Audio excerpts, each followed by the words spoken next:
He's still there, even if you swear he's not.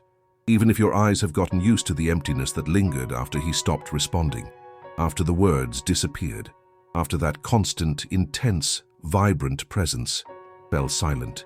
But he's still there, in the space between one notification and the next, in the pause you take before opening the conversation, in that inexplicable urge to not delete anything, to not erase any memory. Have you noticed? This silence is not just absence, it's a code, it's protection, it's trauma hidden behind a cold gesture. It's a feeling that no longer knows how to ask for help. You felt when he pulled away it wasn't out of nowhere. It happened gradually, with noticeable sign when, if you look a little closer, the responses began to get shorter, the emojis disappeared, his voice became more measured, his gaze less engaged, and when you tried to press for more, he withdrew. Like someone who has suffered too much for letting someone in too deeply. You thought it was about you, that maybe you had done something wrong, that perhaps you were loving wrong, wanting wrong, expecting too much, but the truth is more brutal than you think. It's not about a lack of love, it's not about exhaustion, it's not about a new someone, it's about fear. And you need to understand this clearly. He loves you, more than he had the courage to admit, more than he knew how to show, more than he was taught to handle. But the love he feels, this comes from a wounded place, from a story you don't yet fully know, from a loss that shaped how he protects himself today. He grew up learning to stay silent to avoid losing, to pull away before being abandoned, to cut ties when he senses they're getting too deep, because depth for him has always meant risk. Love for him has always been an open door to abandonment, and when you arrived, whole, willing, genuine, he didn't know how to handle it, because you broke down all the defenses, because you brought peace to a body that only knew alertness, because you were everything he always wanted, and everything he learned to fear. Do you understand? His silence isn't about giving up, it's about not knowing how to move forward. He loves you, but he can't allow himself to feel that without destroying himself inside, so he runs away. He hides. He goes silent, not out of malice, not out of ego, but because everything inside him screams, if you love too much, it will hurt too much. Maybe no one has told you this, but some learn to survive by distancing themselves from what they desire most, and he is one of them. That's why you need to stop trying to understand his silence through the lens of abandonment. It's not rejection, it's not disinterest, it's self-protection from someone who hasn't learned to stay. Have you ever lived this? Have you ever loved someone who vanished just when they said they felt the most? If so, and me, comment, I needed to hear this, because this silence, which confuses you today, is the mute scream of someone still trying to figure out how to love without losing themselves. He doesn't know how to return because he never learned that he could stay. And this is where you need to take a deep breath and realize it's not about what you lack. It's about what overflows in him and scares him. You entered a territory within him where no one else had been able to enter, and that dismantled him, made him reassess everything, awoke memories, triggers, ghosts. You became a mirror, and he wasn't ready to truly see himself. You became a mirror, and when he saw himself reflected in you, he didn't just see the present, he saw the boy who was left without comfort. He saw the teenager who was silenced. He saw the man who learned to swallow everything to avoid breaking on the outside. He saw the fragility he hides from everyone, including himself. You were the silence that forced him to hear what he has always suppressed. That's why he froze. He shut down. He distanced himself. You think he disappeared, but he is more present than ever. But it's present within, where you can't reach it with words, where touch doesn't reach, where logic cannot enter. That's where it is. Trying to understand why someone like you is still trying, still believing, still hoping, because for him no one has ever stayed long enough to prove that love is not a contract with pain. He lives on alert, and when you get too close, his system collapses. He starts looking for flaws, starts to doubt the good he feels, begins to self-sabotage, not out of malice but as a reflex. He's been conditioned to this, and you need to realize that love for him is still synonymous with an impending loss. There's no point in trying to convince him with words, texting, sending music, demanding presence. It won't help, because at that moment he's not listening to what's coming from the outside. He's fighting against everything that echoes inside. Do you have any idea what that's like? To be loved and feel guilty for being loved, to be desired and feel dirty for wanting, to be embraced and not know how to receive, to have someone like you, and believe that you don't deserve it. That's his conflict, that's the reason for the silence, and yes, it's unbelievable. Because the love between you is real, but the pain he carries is real too, and you are caught between these two worlds, between the light you've created together and the darkness where he still lives, even in silence. That's why you feel so much, that's why it hurts so much. It's so. Because there's a battle going on that you can't see, but you feel everything. Realizing this changes everything. You start to stop blaming yourself. You begin to understand that the silence, as hard as it seems, is a poorly formulated cry for help. It's not goodbye. It's give me some time to figure out how not to run away from who loves me. But he doesn't know how to say that. He doesn't have the emotional language to express this layer. He has only learned to shut down, to be silent, to hide. And the hardest part is that the more he feels, the more he disappears. It's cruel, I know, but this is how traumatized hearts try to protect themselves, confusing love with danger. He wasn't trained to love freely. He was shaped by fear, loss, and absence. That's why, when you touched him with sincerity, he trembled inside. When you insisted, he became unsteady. When you didn't leave, he didn't know what to do. He expected abandonment, but you stayed, and that turned everything upside down.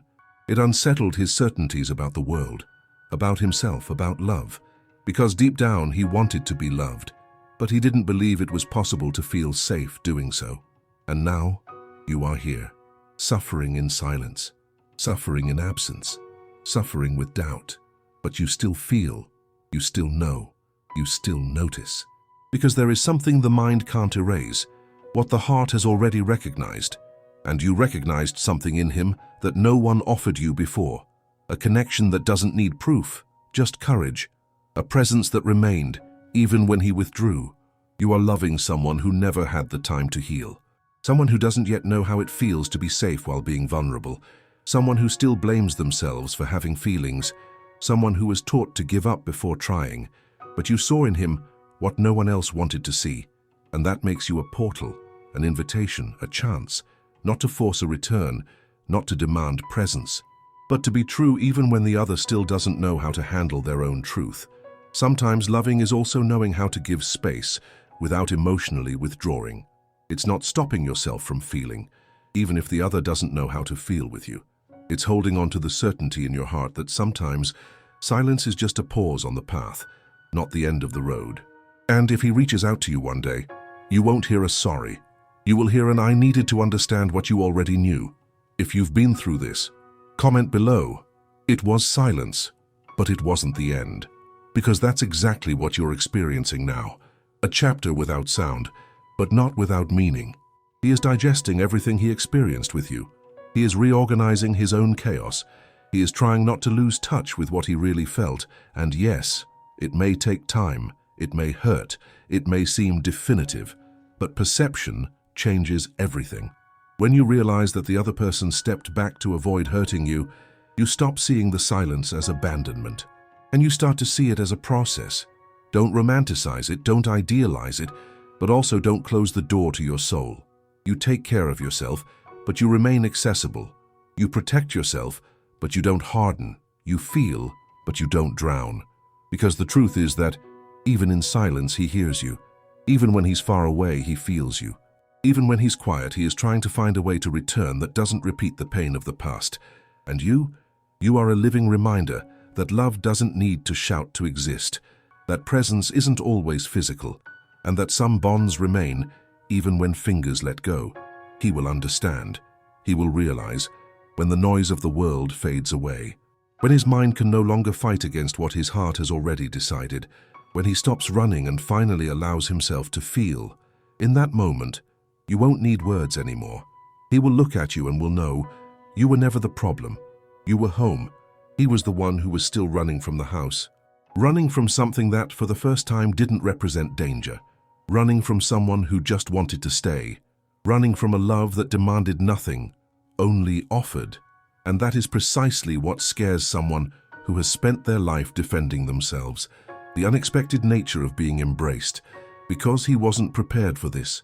He was prepared to run, to watch, to suspect every affection that approached too calmly. You have no idea how many times he asked himself if this was real, if you would become just another chapter of frustration, if what he was feeling wasn't just neediness, fantasy, confusion, but deep down, he knew. He knew that with you it was different. Did you know that something in him rested when he was next to you? He knew that peace wasn't common, and that's what made him pull back. Because his peace isn't used to stability. It's used to chaos. Do you realize that? You didn't hurt him. You healed him, and that made him vulnerable. You didn't pressure him. You simply touched a place he didn't even remember existed. And when you did that, he froze. Because now he wasn't just dealing with the present. He was confronting an entire line of pains he never had the courage to face. It's not about you.